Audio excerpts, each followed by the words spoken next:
Mobile में से हम खुद निकाल लें कि पता चल जाए कि 1 सेकंड।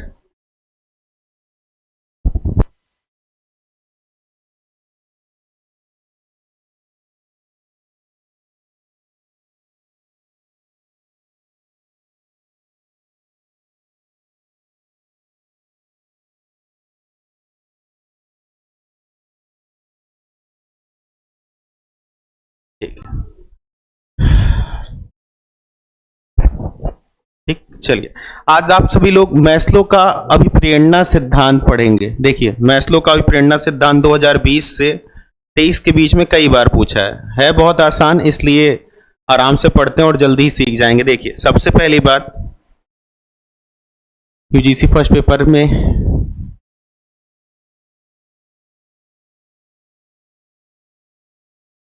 जो आप लोग को मैस्लो का सिद्धांत पढ़ना है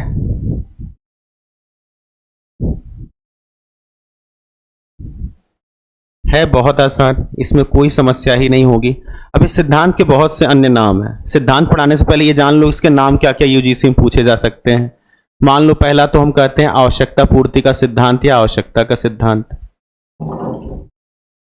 या फिर हम इसी को कह सकते हैं अभिप्रेरणा का सिद्धांत। इसी को हम बोल सकते हैं पदानुक्रम का सिद्धांत। इसी को हम कह सकते हैं पिरामिड का सिद्धांत। देखो नाम कुछ भी आए रहेगा यही सिद्धांत, इसमें कोई बदलाव नहीं आना है। हाँ भैया प्रणाम। देखिए इसमें एक चीज बड़ी अच्छी है, मैस्लो का जो आपको सिद्धांत पढ़ना है इतना आसान कि इसमें समस्या आती नहीं बच्चों को। फिर भी समझ लीजिए कि आपको करना क्या है इसमें।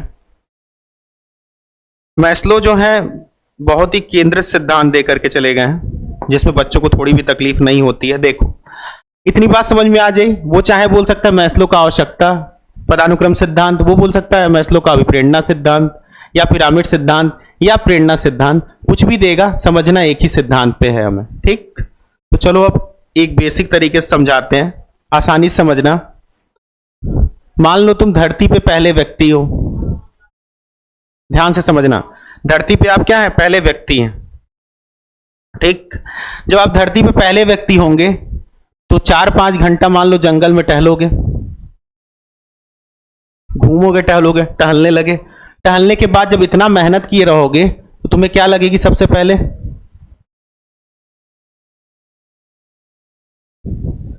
बात समझना, जब 4-5 घंटा धरती पर टहल लोगे तो तुम्हें भूख प्यास लगेगी।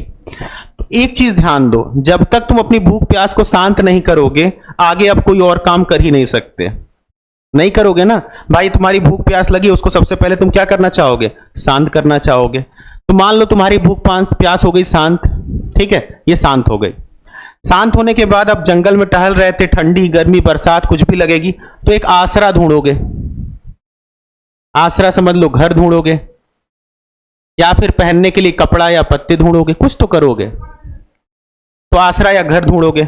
घर ढूंढ करके मान लो घर ढूंढने की जरूरत भी पूरी हो गई, तो अब सोच लो कि 10 कमरे वाला रूम बनाए, उसमें अकेले रहते हो तो थोड़ा बुरा लगेगा तुम्ही को।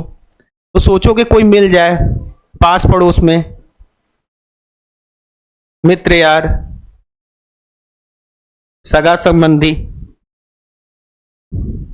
कोई भी मिल जाए, कम से कम बातचीत कर सके, इंसान है तो इंसानों जैसा काम करे। हाँ, शुभ संध्या। देखो फिर से रिपीट कर रहे हैं प्रोसेस। मान लो कि तुम पहले इंसान हो, जंगल में तो आए, 4-5 घंटे घूमे, भूख लग गई तो सबसे पहले भूख शांत किए, फिर कहीं छिपने के लिए आसरा देखे, घर बनाए या अपने कपड़ों वपड़ों को ढंग किए क्योंकि ठंडी लग रही थी, ऐसा कुछ। ये सारी चीजें हो गई तो उसके बाद तुम क्या ढूंढने निकलोगे, मित्र वगैरह। अब जब मित्र पास पड़ोस या संबंधी बन जाएंगे तो एक चीज बताओ, जब उनके साथ खड़े होगे तो तुमको क्या चाहिए होगा। मान लो 10 लोग के बीच में खड़े हो तो तुम्हें क्या मांगोगे, अपने आप ही मन करेगा ना कि लोग मेरा क्या करें, सम्मान करें, हमें सम्मान की दृष्टि से देखें, उसके लिए प्रयत्न करोगे। और जब सम्मान उम्मान प्राप्त हो जाएगा तो तुम क्या हो जाओगे, संतुष्ट हो जाओगे जीवन से। ठीक है, इतनी बात सारे बच्चों को समझ में आ गई? किसी बच्चे को कोई तकलीफ? जल्दी से देख के बताइए, हम फिर से बताते हैं, करना कुछ नहीं है। सबसे पहले मनुष्य, देखो जो मनुष्य होता है सबसे पहले अपनी शारीरिक आवश्यकता पूरी करता है। देख रहे हो, भूख प्यास, ये ऐसी आवश्यकता है शारीरिक, या इसी को आप बोल सकते हैं दैहिक, या इसी को आप बोल सकते हैं जैविक।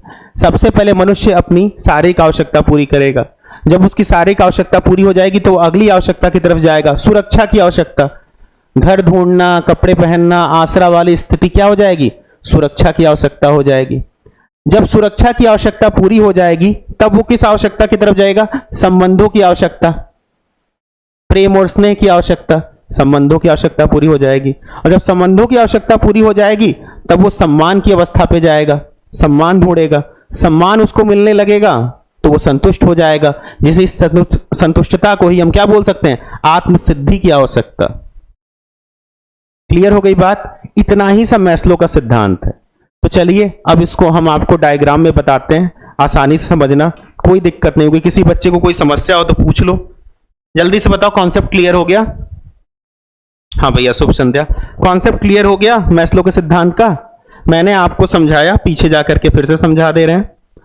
मैंने कहा आप सिंगल मनुष्य हैं तो सबसे पहले घूमेंगे टहलेंगे, भूख लगेगी, भूख प्यास लगेगी। जब भूख प्यास शांत करोगे तो घर बनाने की सोचोगे, जब घर बन जाएगा तो पड़ोसी बनाने की सोचोगे, पड़ोसी बन जाएंगे तो उनसे इज्जत ढूंढोगे कि सम्मान करें, और जब सम्मान मिल जाएगा तो तुम संतुष्ट हो जाओगे। यही 5 चीजें आपको समझनी है। क्लियर हो गई बात? तो चलिए अब मैस्लो के सिद्धांत को हम स्टेप वाइज बताते हैं होता क्या है। ठीक, मैस्लो का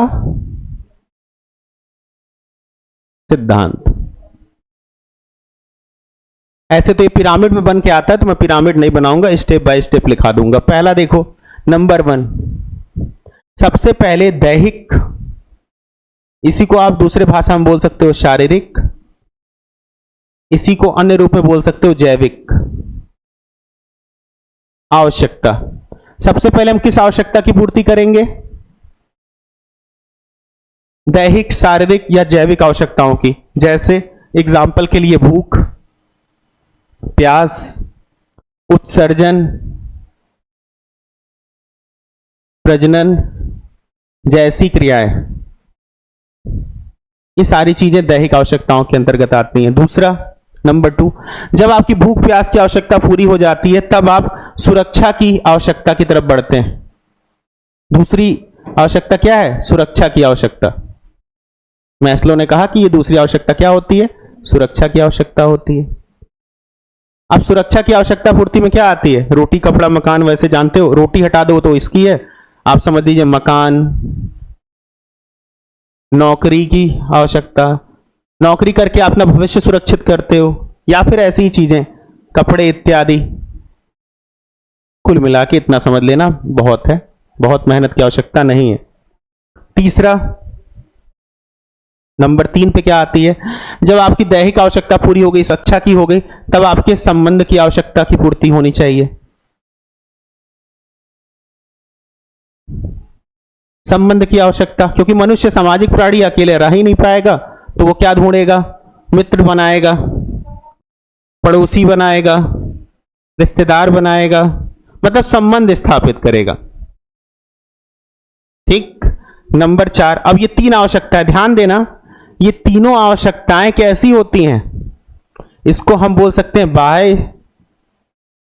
बाह्य आवश्यकताएं, या ये क्या है, निम्न स्तर की आवश्यकताएं, छोटी ही है, इनसे बड़ी वाली हम आगे 2 लिखेंगे। ये बाह्य आवश्यकताएं हैं या निम्न स्तर की आवश्यकताएं। क्लियर हो गई बात? अब चलते हैं चौथी और 5वीं आवश्यकता, जो उच्च स्तर की है या आंतरिक है। देखो, सम्मान की भावना तो आंतरिक होती ही है। चौथा होगी सम्मान की आवश्यकता।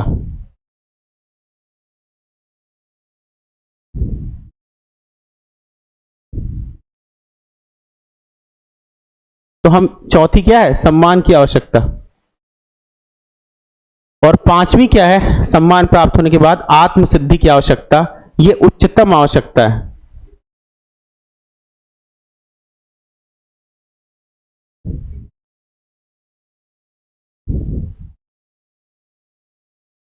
ठीक है, आत्मसिद्धि की आवश्यकता। इतना कॉन्सेप्ट क्लियर हो गया। ये दोनों जो आवश्यकताएं हैं, इसे हम आंतरिक आवश्यकता भी बोल सकते हैं, और यही कैसी होती हैं, उच्च होती है। बात समझ में आ गई? किसी बच्चे को कोई समस्या यहां तक, जल्दी से देख लो, यहां तक किसी बच्चे को कोई समस्या?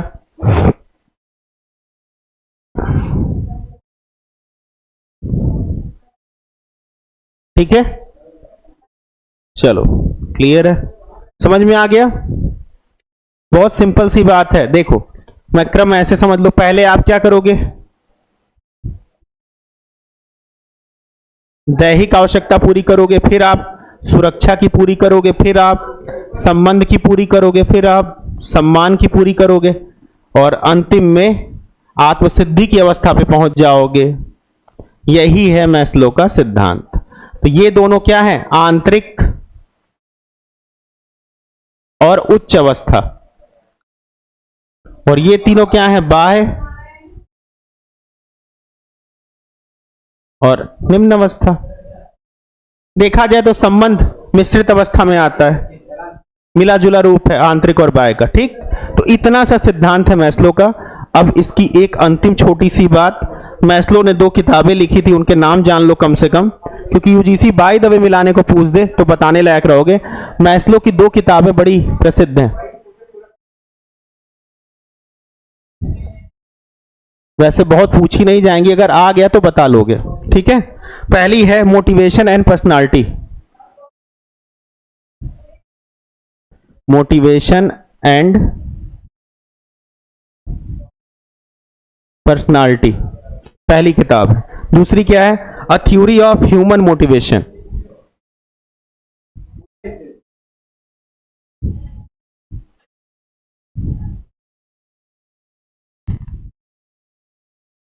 बस इतनी सी चीजें आपको समझनी थी, और ये हो गया आपका मैस्लो समाप्त। ठीक है, तो चलिए इसके बाद हम नेक्स्ट टॉपिक में कल परसों कभी मिलेंगे, कोई नया छोटा सा टॉपिक लेकर के जो आपके यूजीसी के लिए इंपॉर्टेंट होगा।